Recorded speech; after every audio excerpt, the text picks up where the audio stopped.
of the wealth held by the top 1%, which is most of the wealth held in the country, is held by the top 1/10 of 1%.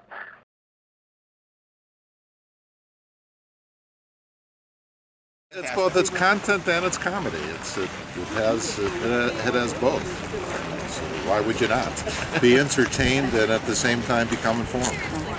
To be honest, it's a really amusing way to get news. Yeah. I don't care how you do it. I just think that there's such a disconnect between what you see in the media, what you're seeing in terms of polling, and everyone seems to be frustrated. And I think that's really what the Tea Party movement is. It's just frustration more than anything else. And that's the right's version, and the left just hasn't figured out a way to channel it. And the fact that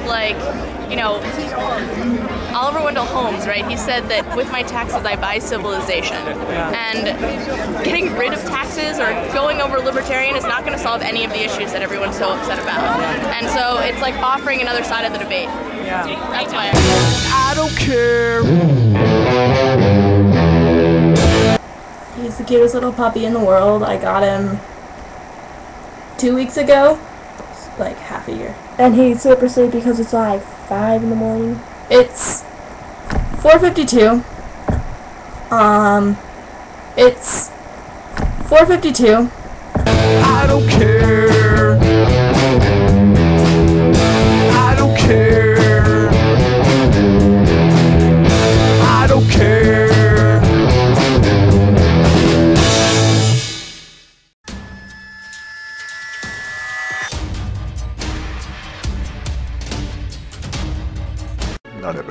Let's start over. There's a guy up here videotaping, and he's not supposed to, so it needs security. It's been 8 years of gloom and doom as far as I'm concerned. We've had a president who I call a dictator, Dictator Bush, and his regime who's run this country right into the ground. I believe Barack Obama's going to fight. You know, it's not our job to judge, but to love and respect one another. Soldiers don't care who sees their willy in the shower. Republicans claim that Obamacare is unconstitutional. The only reason the Tea Party has been so violently opposed to Obamacare is because they're idiots who drool like Pavlov's dogs whenever they hear the word Constitution.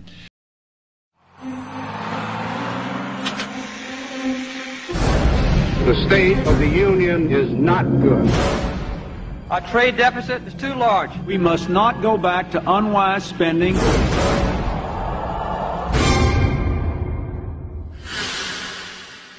This is America. United States of America. Democrats aren't doing it. Republicans are not doing it. An entire integrated system, financial system, trading system, taxing system that was created by both parties over a period of 2 decades is at work on our entire country right now. And we're sitting here arguing about whether we should do the $4 trillion plan that kicks the can down the road for the president for 2017 or burn the place to the ground. Both of which are reckless, irresponsible, and stupid. And the fact of the matter is, until we actually, and I'm sorry to lose my temper, but I tell you what, I've been coming on TV for 3 years doing this. And the fact of the matter is that there's a refusal on both the Democratic and the Republican side of the aisle to acknowledge the mathematical problem, which is that the United States of America is being extracted. It's being extracted through banking, it's being extracted through trade, and it's being extracted through taxation. And there's not a single politician that has stepped forward. Typically, states regard the general population as an enemy. That's normal. The task and role of the population is to be apathetic, obedient, passive. If it's what's called a democracy, they're supposed to show up every once in a while to ratify elite decisions. But if they get involved in anything beyond that, they're causing trouble, and they have to be controlled, and they're an enemy. The lunatic is on the grass. There is no real difference between Republicans and Democrats. You know that the chosen puppets on either side answer to the same beast. Only the methods in which they carry out their agenda differs in the way each party perceives what is actually happening. We are given the illusion we have a choice, But the choice between the lesser of two evils is no choice at all. Presidents have been selected, not elected, in our country for the better part of the last 90 years. All governments in existence today, whether you recognize it or not, are institutional dictatorships. They are publicly sanctioned power monopolies. And democracy, as it is practiced today, is simply a game that is played, I'm sorry, but it's simply a game that's played to give the public the illusion of control.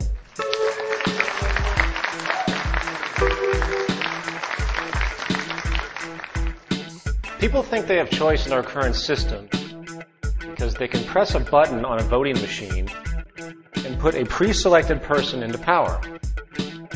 However, once that person is in power, the public then has virtually no say. Did you vote for the bank bailout? Did you vote for the cabinet of a new president? Did you vote for the tax increase? Do you vote for where highways or power grids or any infrastructure goes? Did you vote for the wars in Afghanistan and Iraq? So where is your real participation? We will discuss how a true democracy actually would work, and it's not the election of people, it's the election of ideas.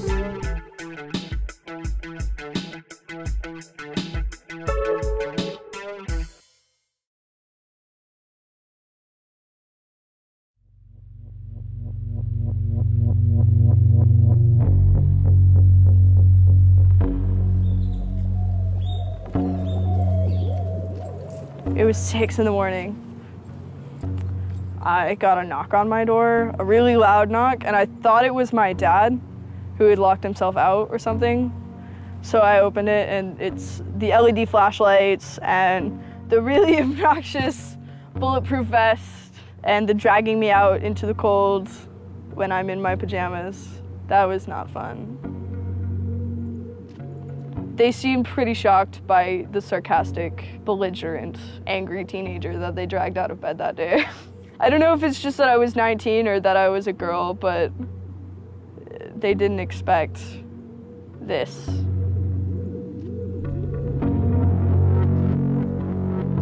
"10,000 angry kids, whoever they are, they scared the shit out of some people those days. They scared the shit out of the powers that be. And that's why this is being investigated. That's why I'm under indictment. That's it. Because between the days of December 6th and December 10th, 10,000 angry people proved to the government that their regulations, their ideas, their view of PayPal, their view of WikiLeaks, their view of the Afghan war and Egypt and Tunisia and Libya, it didn't fucking matter. Their opinion no longer mattered because someone was out on the internet kicking ass. The computer hacker group Anonymous is claiming tonight that it took down the website of the Federal Appeals Court in San Francisco this afternoon. They took down Senate.gov servers, they've taken down HB Gary. Sony's claiming they did $150 million worth of damage. So many confidential files that tonight, because of these hackers, can be in the hands of anyone. Visa, MasterCard, the PayPal situation. The criminals who hacked into Sarah Palin's private email. The Church of Scientology says Anonymous is a cyber terrorist group of religious bigots. Anonymous and this other group called Lulz Sec. They seem to be wanting to prove a point. Hey, you know, the younger generation is speaking out. Maybe we should listen. Just because we don't understand the message doesn't mean they don't have one. You know what I'm saying? We just don't understand it. Eventually they're going to run our country if we still have one. Maybe we should listen. This excursion into televised excellence. The governor of Idaho has vetoed the bill.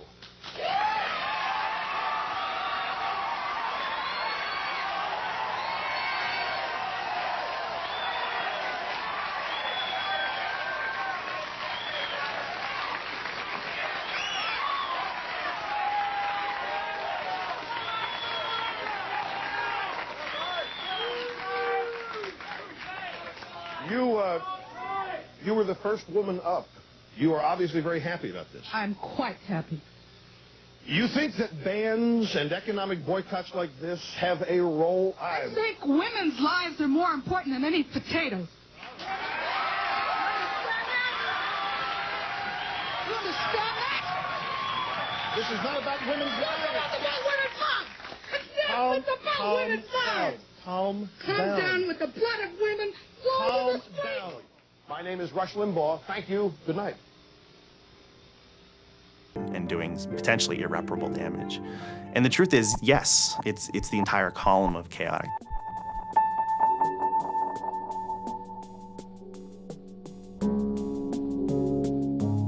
"16 people were arrested today, but dozens of FBI agents targeted alleged members of the loose-knit hacking group. Armed with search warrants, agents hit 6 homes in New York, along with locations across the country. The people arrested yesterday were suspected of attacking PayPal's website after the company shut off payments to WikiLeaks. Defenders of the hackers say they're merely engaged in civil protest, but FBI officials worry the disruptive cyber attacks could move in a more dangerous direction. So the FBI shows up at 6 in the morning, and it was really obnoxious. I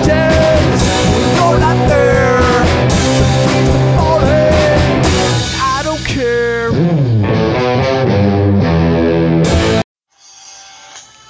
one thing you can always count on. Sean Hannity is back on the radio. Welcome back. It's Mark Simone here for Sean Hannity. Well, I thank you for being patient. You sitting there on hold for hours through all these guests and everything, but thanks to you for being so patient. Now, I see some of them are Occupy Wall Street protesters, so them I don't worry about. They clearly have plenty of free time. Let's go to one of them right now. Let's go to Rob in New York City. Rob, you're on the Sean Hannity Show. Hey, Mark. You know, I guess you called me a name before, and it really hurt my feelings. Oh, I just said moron, idiot. I didn't mean it in a bad way. That's pretty bad. Would you want me to call you a moron right now? Yeah, if I did something really stupid. Let's say you're protesting Wall Street and you want something to be done. You want somebody put in jail for 2008. You want something done to change Wall Street, regulate Wall Street. That's all done by Congress, the Justice Department. If you got the wrong city and you're 1,000 miles away, I think you've earned the title moron. Well, actually, the Attorney General for New York State is Eric Schneiderman. He's willing to prosecute people right now. In fact, he's going right up against Obama. That would be Albany. You got to go up to Albany and protest there until he does it. No, because it's the Obama administration that wanted to make a deal to give immunity for mortgage fraud. And Eric Schneiderman was the only Attorney General that said, no, we want to investigate all types of fraud. I know, but why aren't you guys where you belong, protesting in front of Congress and in front of the Justice Department? Forget that Eric Schneiderman. I mean, he's a good guy, but forget him. You need the Justice Department to step in and fix this. You made a mistake, because the Justice Department is a bunch of toadies for the banks. If you haven't figured that out, I agree with you. My question to you is, why do you help them? Why are you the enabler that lets them get away with this? No, we're protesting the banks that are paying off the Justice Department. You know that you got the wrong place. I mean, can't you study the history of protesting? Can't you look back and see what is effective? I have. Okay, effective protesting would be get in front of the Justice Department, in front of Congress. Because the people that bought them off, the people that they're working for pay, is the banks at Wall Street. I can tell you specifically how, too. You know, yeah, I know, but you got to go protest in front of Congress and not let them get away with that. Well, they've already let them get away with it. Congress has a deaf ear, so now we have to show Wall Congress has a deaf ear because you're 4,000 miles away. They can't hear you. Go protest outside their window. Well, there's occupiers in D.C. There's occupiers in all you idiots in Zuccotti Park. What is Zuccotti Park? You do know that there's no Wall Street firms on Wall Street anymore. They've all moved to Midtown. Goldman Sachs has a building down there, but outside of that, every Wall Street firm is in Midtown. I shouldn't be telling them this. Why am I telling them? Well, they're already protesting in Midtown. They're not. 10,000 in Times Square. There's actually 2 protests right now. One is in Foley Square. Let me ask you a better question. You idiots went to protest the Wall Street billionaires the other day in front of their houses. You went up to Rupert... Because I think that's what you idiots need. And as for the Wall Street fat cats, you know what? I used to hate them, but now I'll wholeheartedly support them, mainly to spite you idiots. Because you all are perfectly fine until it affects you. You have no foresight. You're ignorant little fools who go and get caught up with the easiest catchphrases. But you know what? A new time is coming. The time of America is over.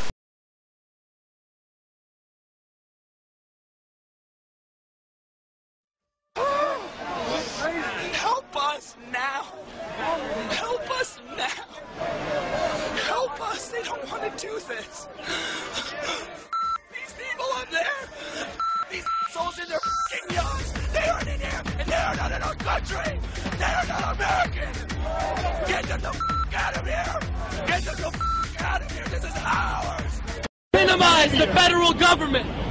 When you have big state government, small federal government, our voices are heard at the local level. We can make differences. A whole continent-wide cannot control a federal government with a banking system that prints money like it's paper. You can't even call it money anymore. Gold is money. Silver is money. Green dollars are not money. They're using inflation.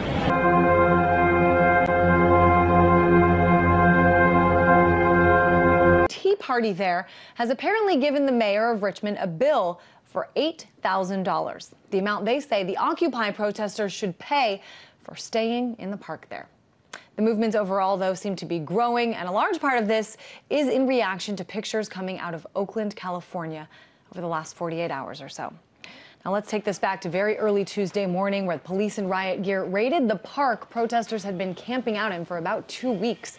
They used tear gas to clear the crowds and proceeded to stomp on. What is that? I don't know. You guys throw this word around, socialism. Define socialism. I'll define it. Well, it's government run of the economy, and if you want the official definition, okay. Government running of the economies. For example, like GM or companies, the nationalizing of companies.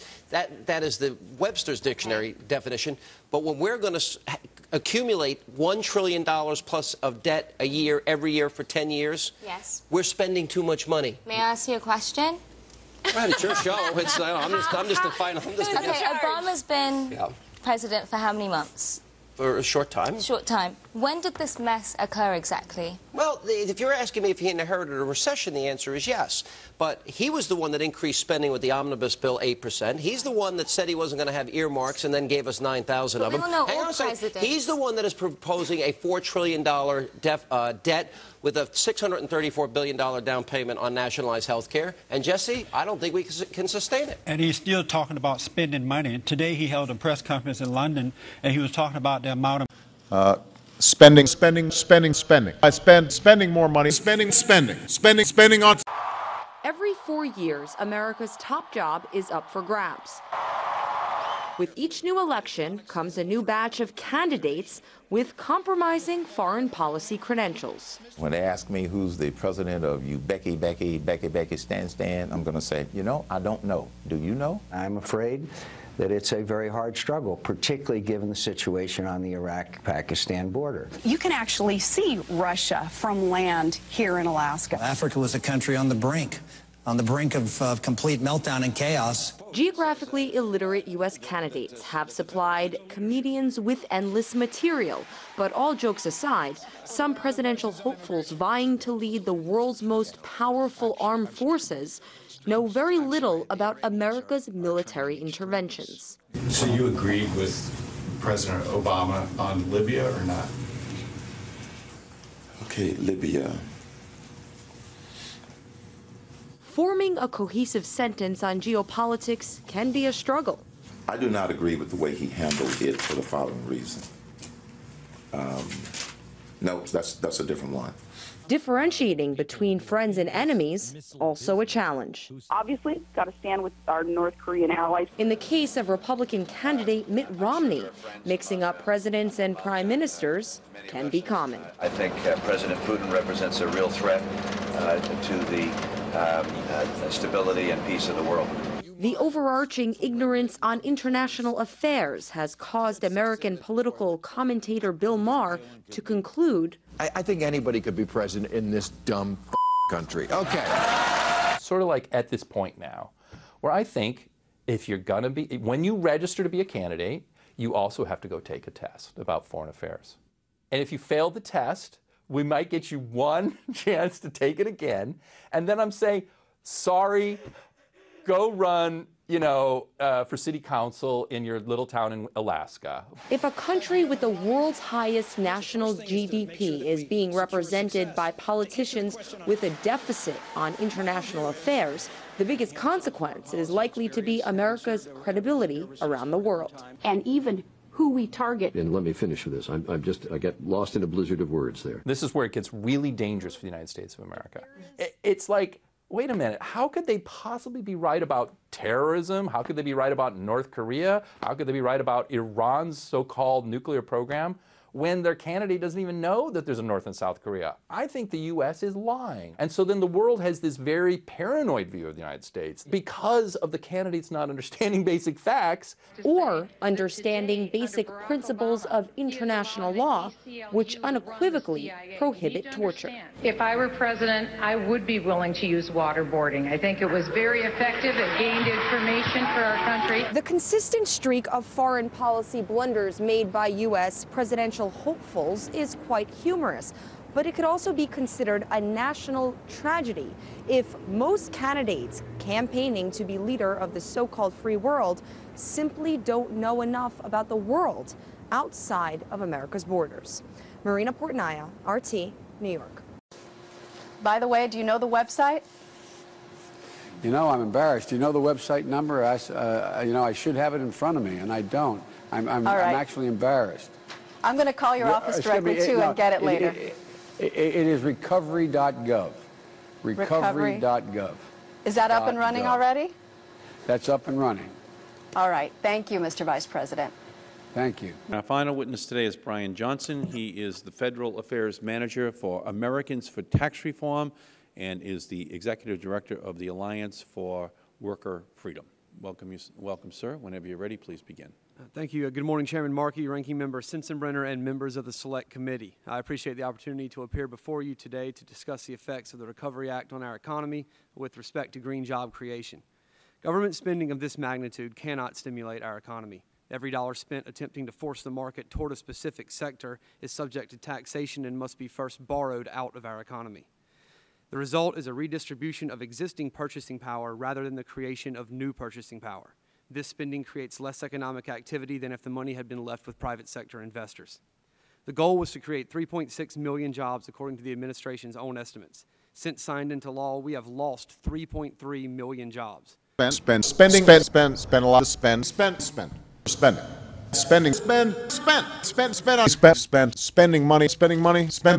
we spend on spending more spending, spending.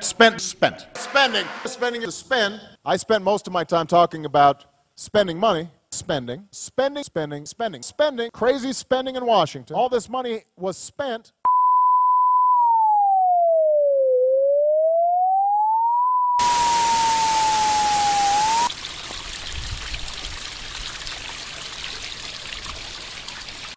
You know, redistribution, recirculation is the same difference.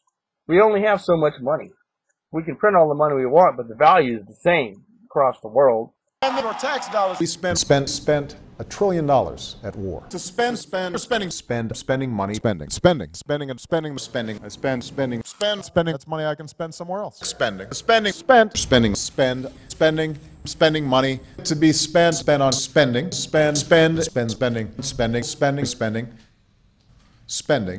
Spending money, spend it quickly. Spend too much spending, spending.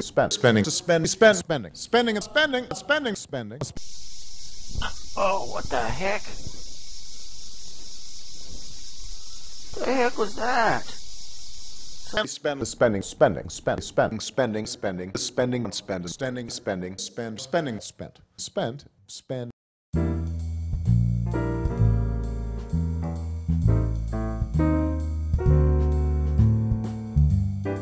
Our next speaker is Mr. Peter Schiff. Peter is head of CEO and founder of Euro-Pacific Capital, author of a number of important books, The Real Crash most recently. I think all of us who are interested in these kinds of ideas still thrill to the YouTubes we used to see of Peter, although they didn't know it, taking down the entire financial establishment and showing them exactly where they were wrong. They laughed at him. Of course, they didn't keep laughing. Now he's got his own radio talk show, so he's a star of both YouTubes and radio. And it's a great honor to have as our speaker today Peter Schiff. He's going to talk about the fiscal cliff, how to spot the ledge. Mr. Peter Schiff.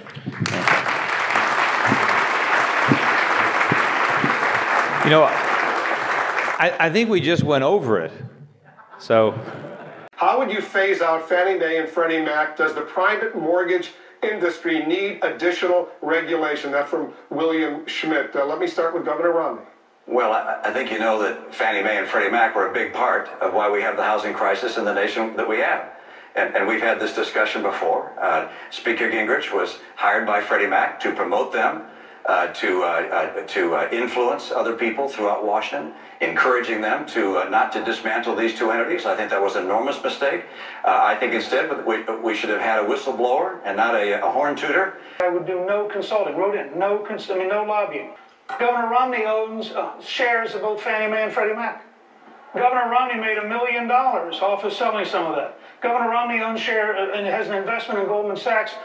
But what the Speaker did was to work as a spokesman to promote Fannie Mae and Freddie Mac, to protect them from those people that wanted to take them down. He got paid $1.6 million to do that. He said his first contract indicated there'd be no lobbying, but his second contract didn't have that prescription.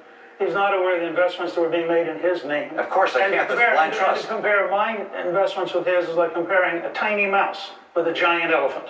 The fact is that there is a very substantial question. You didn't give any instructions to say, gee, let's not do this or let's not do that. I would do no consulting. Wrote in no lobbying. It seems that they both acknowledge they both made money from Fannie and Freddie. Should they return that money? That subject really doesn't interest me a whole lot. But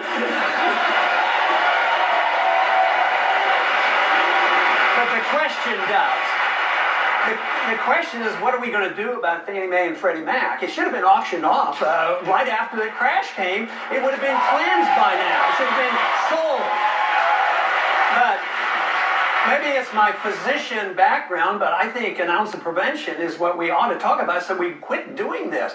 But we know how the bubble came about. It was excessive credit, interest rates held too low, too long. The Federal Reserve responsible for that. Community Reinvestment Act, which is affirmative action telling banks they have to make these risky loans.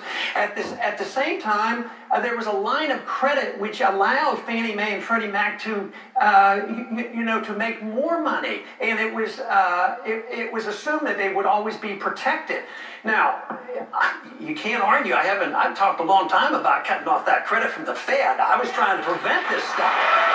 Also, I opposed Community Reinvestment Act, as well as I had legislation in 10 years before the bus came to remove that line of credit to the Fed, to the Treasury. So, Dear President Obama, July 13th, 2011. We can't go on spending billions in the military. Spend our money on spending. The spending issue. Spending those dollars, spend money to spend it. Money was spent. Manhattan, New York. In November, people from Occupy Wall Street held a mock trial of Goldman Sachs, accusing it of financial crimes against the 99%. The journalist Chris Hedges read a compilation of the charges. Goldman Sachs, which received more subsidies and bailout-related funds than any other investment bank, because the Federal Reserve permitted it to become a bank holding company under its emergency situation, has used billions in taxpayer money. It's terrific. It's tremendous. Once you swallow the contents of this bottle, you'll have the bountiful benefit of higher wages, shorter hours, and security. Enormous profits, no strikes. Remember, you're the big boss. Government control, no worry about votes, name your own salary. Bigger crops, lower costs. Why, ISM even makes the weather perfect every day. And now then, because we are introducing this amazing item for the first time in this country, it isn't going to cost you 1 cent. All you have to do is sign this little scrap of paper, and you get your bottle absolutely free. I hereby turn over to ISM Incorporated everything I have, including my freedom and the freedom of my children and my children's children, in return for which said ISM promises to take care of me forever. It's quite comical, actually, when you realize the difference between reality and what some people are talking on TV about. You took the mark of the devil just so you can eat and breathe, bow down at the feet and surrender liberty.